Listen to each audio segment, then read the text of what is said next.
ዴቭ እንግዲህ ትናንትና ምን አለ ቪዲዮ ላይ ካልዳና ወደ ራሱ ካልተመለሰ ወደ እናንተ አይመለስም፣ ማዳኛው ሄርሜላ ነች ብሏል። እንግዲህ ያው ሄርሜላ ጋር ስደርስ ልጁ በሽታው ለቀቀው ተሻለው አይደለ? በጣም ሰው ታሞኛላችሁ አይደለ?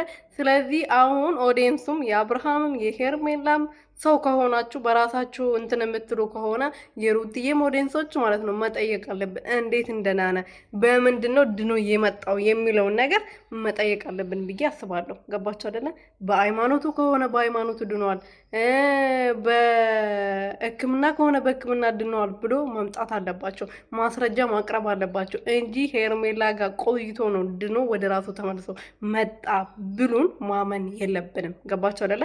እነዚህ ትውልድን እያበላሹ በቃ የሚለቁት ቪዲዮ የማያውቁ ለማን ይሄ ለዚህኛው ትውልድ ያስተምራል ለዛኛው ትውልድ ያስተምራል ብሎ ማሰብ የማይችሉ አእምሯቸው የተደፈነ የምሬ ነው። ለልጅ ምን ማስተማር እንደሌላቸው፣ ምን መናገር እንዳለባቸው፣ ምን መልቀቅ እንዳለባቸው፣ ሚዲያ ላይ ምን ማድረግ እንዳለባቸው ራሱ የማያውቁ የሆነ ደነዝ የሆኑ ፍጥረቶች ናቸው። የምሬ ነው። ሰላም ሰላም ቤተሰቦቼ እንዴት ናችሁልኝ? እኔ በጣም ደህና ነኝ፣ እግዚአብሔር ይመስገን። በያላችሁበት ሰላማችሁ ብዙ ትርፍርፍ ይበልልኝ። ለዚህ ቻናል ለዚህ ቤት አዲስ የሆናችሁ ሰብስክራይብ፣ ሼር፣ ላይክ እያደረጋችሁ ቤተሰብ እንድትሆኑ በትህትና እየጠየኩኝ እንግዲህ ትላንትና ያው የተፈጠረው ሁላችንም አይተናል። አብርሃም ጠፍቷል።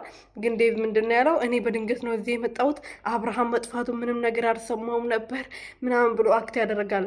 አብርሃም መጥፋቱ ቪዲዮ ተሰርቶ አብርሃም ሄርሜላ ቤት እንደሄደ አላየም። ዩቱብ አልከፈተም እስከ ትናንትና ማታ ድረስ። ከትናንትና ወደ ቪዲዮ የተለቀቀ ቲክቶክም አልገባም፣ ዩቱብም አልከፈተም። ምንም ነገር አላየም። ምንም ወሬ አልሰማም። 24 ሰዓት ሲሆነው እህቱም ማንም ወይም ኤፍሬምን ደውሎ ምንም ነገር አልነገሩትም። ወንድሙ ጠፍቶ ማለት ነው። አልሰማክም? እውነትህን ነው። ያን ቀን ግን ጠፍቶ ከእናንተ ቤት ሲሄድ ሩቲ ቤት እንደሄደ በአንድ ያወቃችሁ አይደለ?